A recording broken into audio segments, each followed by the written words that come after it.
அற்புத அன்பனின் அடிக்குழவே அவரின் பாதம் அணிதிரள்வோம். இத்தனை ஈகம் வாழ் உயிர்களுமே இயேசுவை வணங்கிடுமே. அற்புத அன்பனின் அடித்தொழவே அவரின் பாதம் அணிதிரள்வோம். இத்தனை ஈகம் வாழ் உயிர்களுமே இயேசுவை வணங்கிடுமே. ஆண்டவரே, எனக்கு செவிசாய்த்து என் மன்றாட்டை கேட்டருளும். என் கடவுளே, உம்மீது நம்பிக்கை கொண்டுள்ளவும் ஊழியனை மீட்டருளும். ஆண்டவரே, என் மேல் இரக்கமாயிரும்.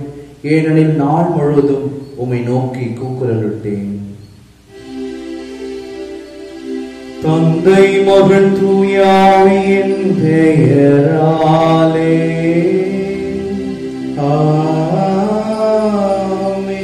நம் ஆண்டவராகிய இயேசு கிறிஸ்துவின் அருளும் கடவுளின் அன்பும் தூயாவியானவரின் நட்புறவும் உங்கள் அனைவரோடும் இருப்பதாக. உம் ஆன்மாவோடும் இருப்பதாக. பிரியமான தேவதாய்க்கும் சூசியப்பருக்கும் ஒப்புக் கொடுக்கப்பட்ட பரிசுத்தமான நாளிலே அவர்கள் எவ்வாறாக அவருடைய திருக்குடும்பத்தை கட்டி காத்தார்களோ அத்தகைய தன்மையை மகத்துவத்தை நாமும் நமது குடும்பத்திலே பெற தெய்வீக திருப்பலியிலே பக்தியோடு இணைந்து ஜெபிப்போம். பிரியமான தெய்வீக திருப்பலியானது சிறப்பு கருத்துக்காக ஒப்புக் கொடுக்கப்படுகிறது. கமலா கிரேஸ் தனது பிறந்த நாளை இன்று சிறப்பிக்கிறார். அவருக்கு இருக்கக்கூடிய உடல் நல குறைவிலிருந்து இறைவன் அவரை அதிசீக்கிரத்திலே மீட்டருள, குறிப்பாக கால் பகுதியில் இருக்கக்கூடிய வழிகளை எல்லாம் போக்கி அவர் மீண்டுமாக இயல்பான வாழ்வை துவங்க இறைவன் அவர்களுக்கு துணை புரியும் தெய்வீக திருப்பலியிலே மன்றாடி ஜெபிப்போம். இந்த பரிசுத்த கல்வாரி பலியை தகுதியான முறையில் ஒப்புக் கொடுக்க தடையா இருக்கக்கூடிய நம்முடைய பாவங்களை எல்லாம் ஏற்றுக்கொண்டு இறைவனிடம் மனமருந்தி மன்னிப்பை வேண்டுவோம். எல்லாம் உள்ள இறைவனிடமும் சகோதர சகோதரிகளே உங்களிடமும் நான் பாவி என்று ஏற்றுக்கொள்கிறேன். ஏனெனில் என் சிந்தனையாலும் சொல்லாலும் செயலாலும் கடமைகளில் தவறியதாலும் பாவங்கள் பல செய்தேன். என் பாவமே, என் பாவமே, என் பெரும் பாவமே. ஆகையால் எப்பொழுதும் கன்னியான புனித மரியாதையும் வானதூதர் புனிதர் அனைவரையும் சகோதர சகோதரிகளையும் நம் இறைவனாகிய ஆண்டவரிடம் எனக்காக வேண்டிக் கொள்ள மன்றாடுகிறேன். எல்லாம் வல்ல இறைவன் நம் மீது இரக்கம் வைத்து நம் பாவங்களை எல்லாம் மன்னித்து நமக்கு முடிவில்லா வாழ்வை அருள்வாராக. ஆமென். ஆண்டவரே இரக்கமாயிரும். ஆண்டவரே இரக்கமாயிரும். கிறிஸ்துவே இரக்கமாயிரும். கிறிஸ்துவே இரக்கமாயிரும். ஆண்டவரே இரக்கமாயிரும். ஆண்டவரே இரக்கமாயிரும். நன்றி கூறி மன்றாடுவோமாக. நம்பிக்கையாளரின் உள்ளங்களை ஒன்றிணைப்பவரான இறைவா, நீர் கற்றுத் தருவதையும் மக்கள் அன்பு செய்யவும் நீர் வாக்களிப்பதை விரும்பவும் செய்தருளும். அதனால் மாறி வரும் இவ்வுலக சூழலில் எங்கள் இதயங்கள் உண்மையான பேரின்ப உலகின் மீது என்றும் நாட்டம் கொள்ள செய்வீராக. உமோடு தூயாவின் ஒன்றிப்பில் இறைவனாய் என்றென்றும் வாழ்ந்து ஆட்சி செய்கின்ற எங்கள் ஆண்டவர் உம் திருமகனுமாகிய இயேசு கிறிஸ்து வழியாக உம்மை மன்றாடுகின்றோம். முதல் வாசகம். உழைக்க மனமில்லாத எவரும் உணலாகாது. திருத்துதர் பவுல் தெசலோனிக்கருக்கு எழுதிய 2ஆம் திருமுகத்திலிருந்து வாசகம். அதிகாரம் 3 இறை வசனம் 6 முதல் 10 வரை மற்றும் 16 முதல் 18 வரை. அன்பர்களே, எங்களிடமிருந்து நீங்கள் பெற்றுக்கொண்ட முறைமையின்படி ஒழுகாமல் சோம்பி திரியும் எல்லா சகோதர சகோதரிகளிடமிருந்தும் விலகி நில்லுங்கள் என நம் ஆண்டவர் இயேசு கிறிஸ்துவின் பெயரால் நான் உங்களுக்கு கட்டளையிடுகின்றோம். எங்களை போல் ஒழுகுவது எப்படி என்பது உங்களுக்கே தெரியும். ஏனெனில் உங்களிடையே இருந்தபோது நாங்கள் சோம்பி திரியவில்லை. எவரிடமும் இலவசமாக நாங்கள் உணவருந்தவில்லை. எவரிடமும் இலவசமாக நாங்கள் உணவருந்தவில்லை. மாறாக உங்களுள் எவருக்கும் சுமையாயிராதபடி ராப்பகலாய் பாடுபட்டு உழைத்தோம். எங்களுக்கு வேண்டியதை பெற புதுமை இல்லை என்பதால் அல்ல, மாறாக நீங்களும் எங்களைப் போல நடப்பதற்காக உங்களுக்கு முன்மாதிரி காட்டவே இவ்வாறு செய்தோம். உழைக்க மனமில்லாத எவனும் உண்ணலாகாது என்று நாங்கள் உங்களிடையே இருந்தபோது உங்களுக்கு கட்டளை கொடுத்திருந்தோம். அமைதியை அருளும் ஆண்டவர் தாமே எப்போதும் எல்லா வகையிலும் உங்களுக்கு அமைதி அளிப்பாராக. ஆண்டவர் உங்கள் அனைவரும் இருப்பாராக. இவ்வாழ்த்தை பவுலாகிய நான் என் கைப்பட்டை எழுதுகிறேன். நான் எழுதும் திருமுகம் ஒவ்வொன்றும் இதுவே அடையாளம். இதுவே நான் எழுதும் முறை. நம் ஆண்டவர் இயேசு கிறிஸ்துவின் அருள் உங்கள் அனைவரும் இருப்பதாக. ஆண்டவர்களும் மகிழ்வாக்கு. இறைவனுக்கு பதிலுரை பாடல் திருப்பாடல் 128. நாம் சொல்ல வேண்டிய பதில்: ஆண்டவருக்கு அஞ்சி அவர் வழி நடப்போர் பேறு பெற்றோர். ஆண்டவருக்கு அஞ்சி அவர் வழி நடப்போர் பேறு பெற்றோர்.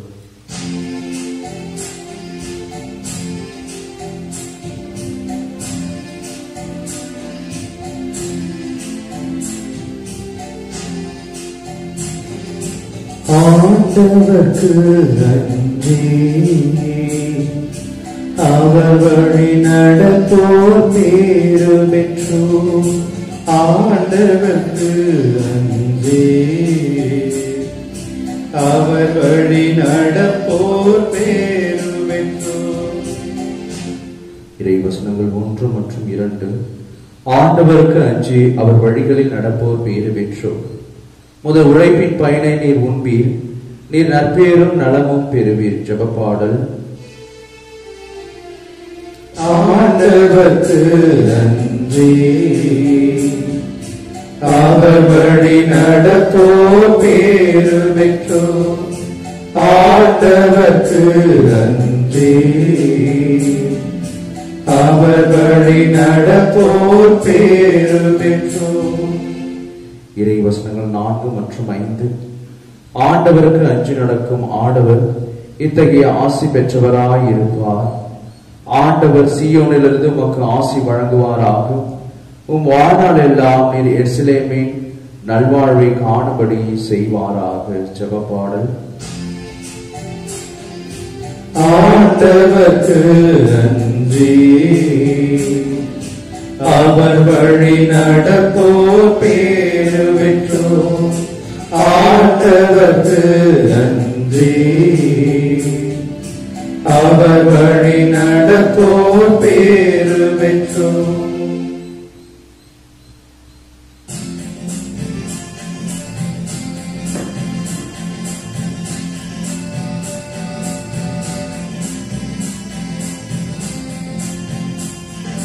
Alleluia, Alleluia, Alleluia, Alleluia, Alleluia, Alleluia, Alleluia, Alleluia. கிறிஸ்துவின் வார்த்தையை கடைபிடிப்போரிடம் கடவுளின் அன்பு உண்மையாகவே நிறைவடைகிறது. அல்லேலூயா, அல்லேலூயா, அல்லேலூயா, அல்லேலூயா, அல்லேலூயா. ஆண்டவர் உங்களோடு இருப்பாராக, ஆன்மாவோடும் இருப்பாராக. தூய மத்தேயு எழுதிய நற்செய்தியிலிருந்து வாசகம். ஆண்டவரே மாட்சி உமக்கே. அதிகாரம் 23. இறை சொற்றொடர்கள் 27 32 வரை. அக்காலத்தில் இயேசு கூறியது: வெளிவேடக்கார மறைநூல் அறிஞரே, பரிசேயரே, ஐயோ உங்களுக்கு கேடு! ஏனெனில் நீங்கள் வெள்ளை அடித்த கல்லறைக்கு ஒப்பானவர்கள். அவை புறம்பே அழகாக தோற்றமளிக்கின்றன, அவற்றின் உள்ளேயோ இறந்தவர்களின் எலும்புகளும் எல்லா வகையான அழுக்குகளும் நிறைந்திருக்கின்றன. அவ்வாறு நீங்களும் வெளியே மக்களுக்கு நேர்மையாளராய் தோற்றமளிக்கின்றீர்கள், ஆனால் உள்ளேயே போலித்தனமும் நெறிகேடும் நிறைந்தவராய் இருக்கிறீர்கள். வெளிவேடக்கார மறைநூல் அறிஞரே, பரிசேயரே, ஐயோ உங்களுக்கு கேடு! ஏனெனில் நீங்கள் இறைவாக்கினர்களின் கல்லறைகளை கட்டுகின்றீர்கள், நேர்மையாளர்களின் நினைவு சின்னங்களை அழகுபடுத்துகின்றீர்கள். எங்கள் மூதாதையர் காலத்தில் நாங்கள் இருந்திருந்தால் இறைவாக்கினர்களின் கொலைக்கு உடந்தையாக இருந்திருக்க மாட்டோம் என்றீர்கள். இவ்வாறு நீங்கள் இறைவாக்கினரை கொன்றவர்களின் வழிமறைவினர் என்பதற்கு நீங்களே சாட்சிகள். உங்கள் மூதாதையர் செய்த கொடுமையின் அளவுக்கு நீங்களும் செய்து முடியுங்கள்.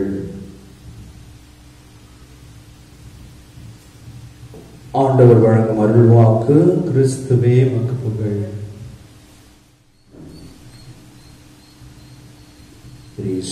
பிரியமானவர்களே, இன்றைய முதல் வாசகத்தின் வழியாக எவ்வாறாக நமது வாழ்விலே அமைதியை கொண்டு வர முடியும், அல்லது குடும்ப வாழ்வாக இருக்கட்டும், தனிப்பட்ட வாழ்வாக இருக்கட்டும், ஒரு சமுதாய வாழ்வாக இருக்கட்டும், எவ்வாறாக அமைதியை ஏற்படுத்த வேண்டும், அதற்கான வழிமுறைகளை பவுலடியார் நமக்கு சொல்வதை பார்க்கின்றோம். ஏன் குடும்பத்திலே சண்டை சச்சரவுகள், ஏன் உறவு நிலைகளிலே சண்டை சச்சரவுகள், ஏன் சமுதாயத்திலே சண்டை சச்சரவுகள், ஏன் அமைதியற்ற ஒரு சூழ்நிலை, தனி மனித வாழ்விலும் கூட ஏன் அமைதியற்ற ஒரு சூழ்நிலை என்று பார்த்தால், அனைவரும் உழைக்காமல் இருப்பதுதான் அதற்கு காரணமாக இருக்கிறது. எந்த ஒரு வீட்டிலே ஒரு மகன் வேலைக்கு சென்று வருகிறானோ, அல்லது எந்த ஒரு வீட்டிலே அனைவருமாக வேலைக்கு செல்கிறார்களோ, உழைக்கிறார்களோ, அங்கே சண்டை சச்சரவை நாம் பார்ப்பது மிகவும் அபூர்வமாக இருக்கும். பெரிய அளவுக்கு சண்டைகள் இருக்காது.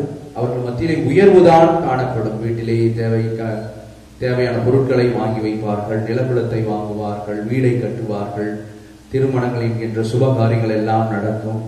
ஆகவே அங்கே மகிழ்ச்சி நிலவுவதை நாம் பார்க்க முடியும்.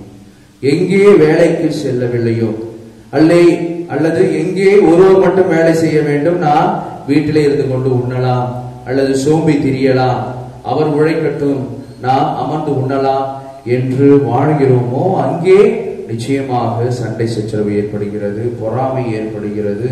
நான் மட்டும்தான் உழைக்க வேண்டுமா, ஏன் அவர் மட்டும் வீட்டிலே இருக்கிறார், நான் உழைக்கக்கூடிய அந்த காசிலே வரக்கூடிய உணவை ஏன் உண்ணுகிறேன் என்கின்ற தேவையற்ற பேச்சுக்கள், சண்டை சச்சரவுகள் உருவாவதை நாம் பார்க்கின்றோம். ஆகவே பவுலடியார் இந்த நிகழ்காலத்தில் நடக்கக்கூடிய அந்த காரியத்தை நமக்கு முன்பாகவே சொல்லிவிட்டு சென்றிருக்கிறார். சமுதாயத்திலும் அதே நிலைதான். அனைவரும் வேலைக்கு சென்றால் யாரும் சோம்பி திரிய தேவையில்லை. அனைவரும் வேலைக்கு சென்றால் யாரும் பிறரை பற்றி அவதூறாக புரணி பேசுவதில்லை. அனைவரும் தங்களது வேலைக்கு சென்றால் எந்த ஒரு களியாட்டத்திலும் அவர்கள் ஈடுபட தேவையில்லை. அவர்கள் உண்டு, அவர்கள் வேலை உண்டு, குடும்பம் உண்டு, வாழ்வு உண்டு என்று அமைதியான ஒரு சூழ்நிலை நிலவும். எங்கே அவை தவறுகிறதோ அங்கே கஷ்டங்கள் ஏற்படுவதை நாம் பார்க்கின்றோம். ஆகவே இந்த பரிசுத்தமான நாளிலே உழைப்பின் வழியாக கடவுளை தொழுவோம் என்கின்ற உறுதிப்பாடை நாம் எடுத்துக்கொள்ள வேண்டும். எங்கே அமைதி இருக்கிறதோ அங்கே கடவுள் இருக்கிறார். எங்கே உழைப்பு இருக்கிறதோ அங்கே கடவுள் இருக்கிறார். கடவுள் தனது உழைப்பின் நிமித்தமாகத்தான் நம் அனைவரையும் உருவாக்கினார். களிமண்ணை எடுத்து அதற்கான வேலைகளை செய்து பிற்பாடு தனது நாசியை ஊதிதான் நம் அனைவரையும் உருவாக்கினார். ஆகவே அவரே உழைத்தார். நான் உழைத்தது போல நீங்களும் உழைக்க வேண்டும், அப்பொழுதுதான் மகிழ்வை காண்பீர்கள் என்ற செய்தியை அவர் நமக்கு முன்பாக காட்டிவிட்டு சென்றிருக்கிறார். காட்டிக்கொண்டும் கூட இருக்கிறார் ஒவ்வொரு நாளும். ஆகவே அவரது அடிச்சுவட்டை பின்பற்றி நாமும் கூட நமது வாழ்விலை கடவுளுக்கு அர்ப்பணமான பிள்ளைகளாக வாழ நமது உழைப்பை கையில் ஏந்துவோம். நமது வாழ்வும், தனிப்பட்ட வாழ்வும், சமூக வாழ்வும், குடும்ப வாழ்வும், நண்பர் மத்தியில் இருக்கக்கூடிய வாழ்வும் நமக்கு ஆரோக்கியமான அமைதி தரக்கூடிய வாழ்வாக இருக்கும். மேலும் பவுலடியார் சொல்லுகின்றார், உழைக்க வேண்டும் என்பதற்காக அல்ல நாங்கள் உழைக்கிறோம், மாறாக உங்களுக்கு முன்மாதிரியாக நாங்கள் இருக்க வேண்டும் என்பதற்காகவே நாங்கள் உழைக்கிறோம் என்கின்ற செய்தியை தருகின்றார். என்று பெரியவர்கள் அனைவரும் இந்த காலகட்டத்தில் இருக்கக்கூடிய இளைஞர்களுக்கு முன்மாதிரியாக இருக்கிறார்களா என்று சொன்னால் ஒரு பெரிய கேள்விக்குறிதான். அவர்களே வேலைக்கு செல்வதில்லை, அவர்களே களியாட்டத்தில் ஈடுபடுகிறார்கள், அவர்களே பொறுப்போடு இல்லாமல் இருக்கிறார்கள். இவ்வாறாக இருக்கக்கூடிய சூழ்நிலையிலே எப்படி அவர்கள் ஒரு முன்மாதிரியாக பிள்ளைகளுக்கு இருக்க முடியும்?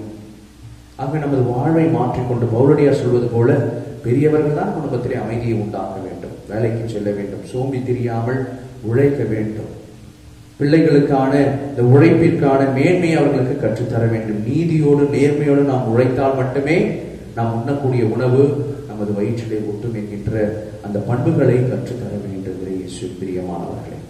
மேலும் இன்றைய நற்செய்தியை நாம் பார்க்கின்றோம். ஆண்டவராகிய கடவுள் நாம் ஒவ்வொருவரையும் பார்த்து சொல்வது, நாம் உள்புறமும் வெளிப்புறமும் ஒரே நபராக வாழ வேண்டும். 3 வகையான நபர்களை நாம் பார்க்கின்றோம். தீயவர்கள் வெளியேவும் கருப்பாக உள்ளேயும் கருப்பான குணங்களை கொண்டிருப்பார்கள். நல்லவர்கள் உள்ளேயும் தூய்மையாக இருக்கும், வெளிப்புறமும் தூய்மையாக இருக்கும்.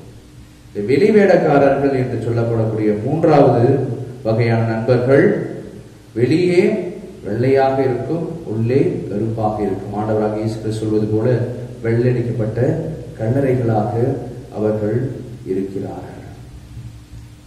ஆகவே நாம் எத்தகைய ஒரு நபராக இருக்கிறோம்? வெளியேடக்காரரை போலவா, தீயவர்களை போலவா, நல்லவர்களை போலவா? ஆகவே கடவுளுக்கு பிரியமான பிள்ளைகள் உள்ளேயும் தூய்மையாக இருக்க வேண்டும், வெளிப்புறமும் தூய்மையாக இருக்க வேண்டும். உள்ளேயும் ஆன்மாவுக்காக உழைக்க வேண்டும், வெளிப்புறமும் குடும்பத்திற்காக சமுதாயத்திற்காக உழைக்கக்கூடிய நீதிமான்களாக இருக்கின்ற பொழுது ஆண்டவராக இயேசு கிறிஸ்து விரும்பக்கூடிய சமுதாயத்தை கட்டி எழுப்ப முடியும்.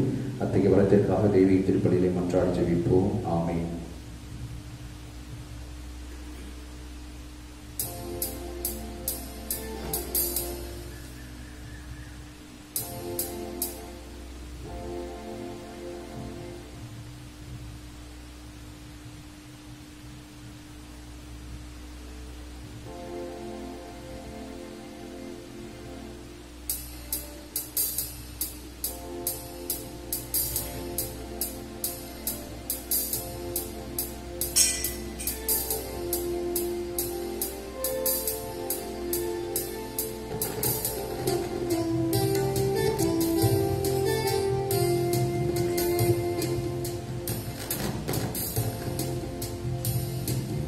என் நெஞ்ச நாயகா இறைவா, என்றும் என் அன்பை பலியாக ஏற்பார். என் நெஞ்ச நாயகா இறைவா, என்றும் என் அன்பை பலியாக ஏற்பார்.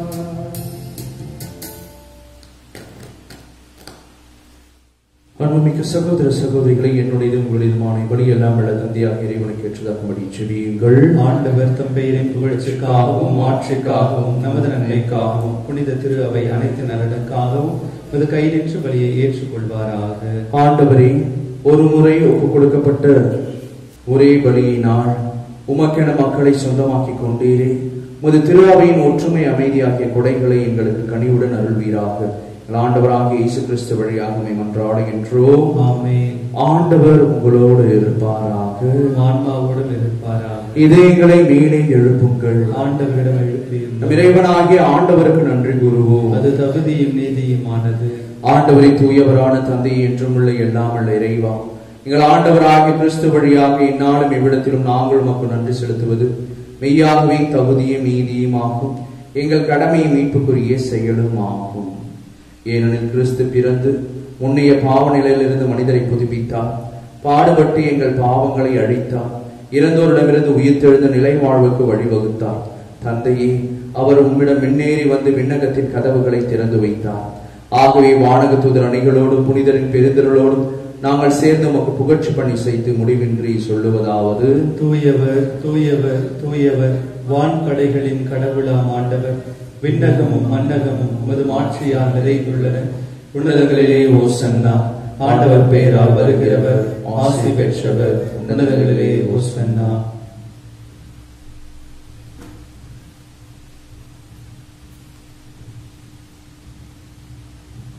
ஆண்டவரின் நேர்மையாகவே தூயவர், தூய்மை அனைத்திற்கும் ஊற்று. ஆகவே உடைய ஆவியை பொழுது காரியங்களை தூய்மைப்படுத்த வேண்டுகின்றோம். இவ்வாறு எங்கள் ஆண்டவர் இயேசு கிறிஸ்துவின் உடலும் இரத்தமுமாக எங்களுக்கு இவை மாறுவனவாக. அவர் பாடுபட உளம் கணிந்து தம்மை கையளித்த போது அப்பத்தை எடுத்து நன்றி செலுத்தி அதை பிட்டு தம் சீடர்களுக்கு அளித்த அருள்நாதர் இயேசு கூறியதாவது: அனைவரும் இதிலிருந்து பெற்று உண்ணுங்கள், ஏனெனில் இது உங்களுக்காக கையளிக்கப்படும் என் உடல்.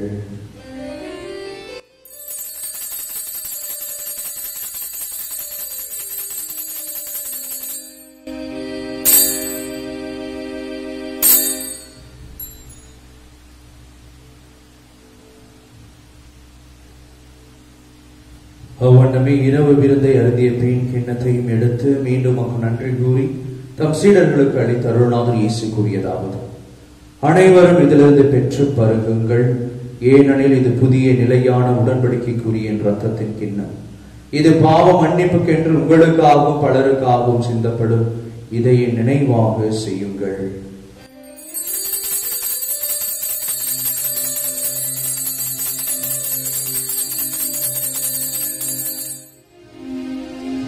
விசுவாசத்தின் முறை பொருள். ஆண்டவரே, நீர் வருமளவும் உமது இறப்பினை அறிக்கையிடுகின்றோ, உமது உயிர்ப்பினையும் எடுத்துரைக்கின்றோ. ஆகவே ஆண்டவரை, நாங்கள் கிறிஸ்துவின் இறப்பினையும் உயிர்ப்பினையும் நினைவு கூர்ந்து வாழ்தரும் அப்பத்தை மீன்படிக்கும் கிண்ணத்தையும் ஒப்புக் கொடுக்கின்றோம். உம் திருமுன் நின்று உமக்கு ஊழியம் புரிய தகுந்தவர்கள் என எங்களை ஏற்றுக்கொண்டு எனவே உமக்கு நன்றி செலுத்துகின்றோம்.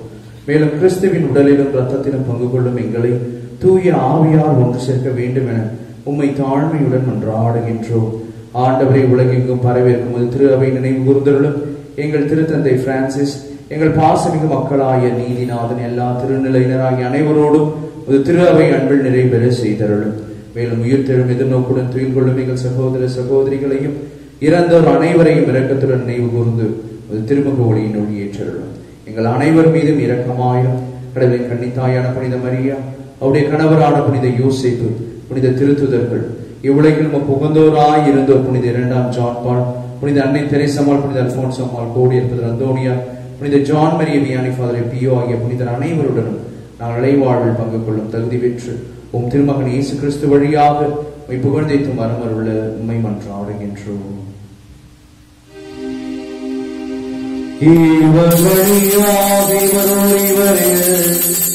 என்று வாழும் எல்லாம் வல்ல தந்தையே, தூயாவின்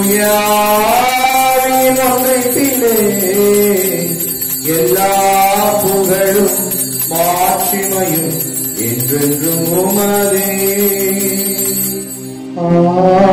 ஆமென், ஆமென், ஆமென். ஆண்டவராகிய இயேசு கிறிஸ்து பணித்த அன்பின் ஜெபத்தை பக்தியாக இணைந்து ஜெபிப்போம். விண்ணுலகில் இருக்கிற எங்கள் தந்தையே, உமது பெயர் தூயது என போற்ற பெறுக. உமது ஆட்சி வருக. உமது திருவிழம் விண்ணுலகில் நிறைவேறுவது போல மண்ணுலகிலும் நிறைவேறுக. எங்கள் அன்றாட உணவை இன்று எங்களுக்கு தாரும். எங்களுக்கு எதிராக குற்றம் செய்வோரை நாங்கள் மன்னிப்பது போல எங்கள் குற்றங்களை மன்னியும். எங்களை சோதனைக்குட்படுத்தாதையும், தீமையிலிருந்து எங்களை விடுவித்தருளும். ஆண்டவரே, தீமை அனைத்திலிருந்தும் எங்களை விடுவித்து எங்கள் வாழ்நாளில் அமைதியை கனிவுடன் அருளுமை மன்றாடுகின்றோம். முது இரக்கத்தின் உதவியால் நாங்கள் பாவத்திலிருந்து எப்பொழுதும் விடுதலை பெற்று யாதொரு கலக்கமும் இன்று நலமாய் இருப்போமாக. நாங்கள் எதிர்நோக்கி இருக்கும் பேரின்பத்திற்காகவும் எமைப்பராகிய இயேசு கிறிஸ்துவின் வருகைக்காகவும் காத்திருக்கின்றோம். ஏனெனில் ஆட்சியும் வல்லமையும் மாட்சியும் என்றென்றும் உமதே. ஆண்டவரே இயேசு கிறிஸ்துவை, அமைதியை உங்களுக்கு விட்டுச் செல்கிறேன், என் அமைதியை உங்களுக்கு அளிக்கிறேன் என்று திருத்துதர்களுக்கு மொழிந்தீர். எங்கள் பாவங்களை பாராமல் முது திரு அவை நம்பிக்கையை கண்ணோக்கி முது திருவுளத்திற்கு ஏற்ப அதற்கு அமைதியும் ஒற்றுமையும் அளித்தருள்வீராக. என்றென்றும் ஆழ்ந்து ஆட்சி செய்கின்றவர் நீரே.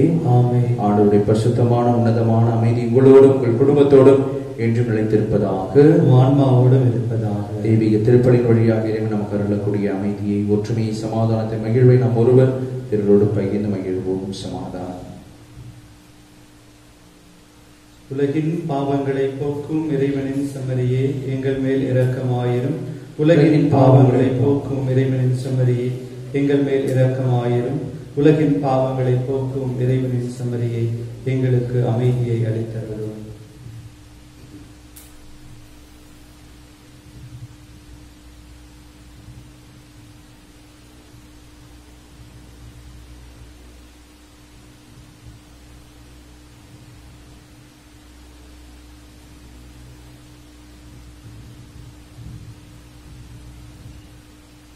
இதோ நம் ஆண்டவராகிய இயேசு கிறிஸ்து என்றும் வாழும் எல்லாம் இறைவன், நீ கலங்காதே, திகையாதே, அச்சம் கொள்ளாதே, நான் உன்னோடு கூட இருக்கிறேன். உனக்கான ஆசிரை நான் நிறைவாய் பொழிவேன். என்று சொல்லக்கூடிய அன்பின் இயேசு நாம் நேர்மையோடு வாழ அழைக்கின்றார். உள்ளேயும் வெளியேயும் பரிசுத்தவான்களாக இருக்க இதோ தனது அன்பின் திருவிருந்து வழியாக அழைக்கின்றார் பரிசுத்தமான கடவுள். இந்த செம்மறியின் திருவிருந்துக்கு அழைக்க பெற்ற நம் ஒவ்வொருவரும் பெயர் பெற்றோர். ஆண்டவரே, நீர் என் இல்லத்தில் எழுந்தருள நான் தகுதியற்றவன், ஆனால் ஒரு வார்த்தை மட்டும் சொல்லியருளும், எனது ஆன்மா நலமடையும். கிறிஸ்துவின் திருவுடல் திரு ரத்தமும் நம் ஒவ்வொருவரையும் காத்து முடிவில் வாழ்வளிப்பதாக. ஆமென்.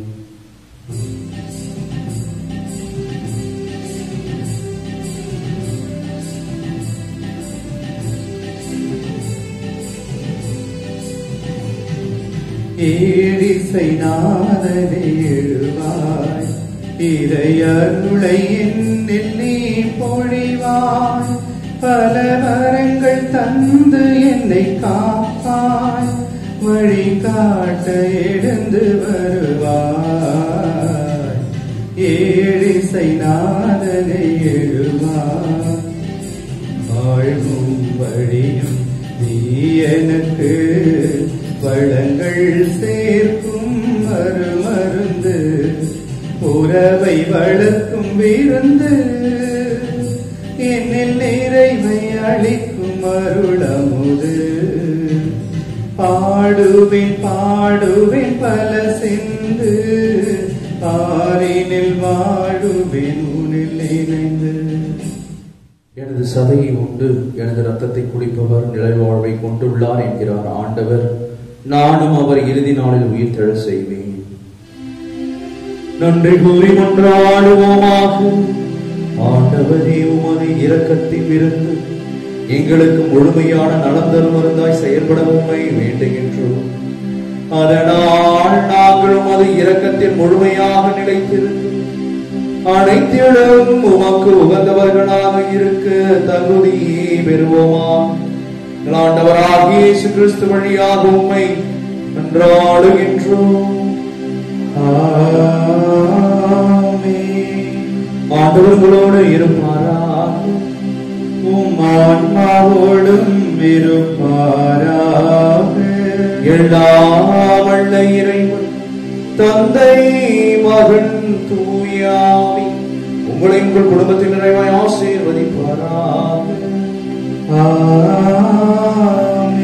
இயேசுவின் அன்பில் நிலைத்து வாழ சென்று வாருங்கள். வாழ்க்கைப்படி தொடரட்டும். இறைவனுக்கு நன்றி.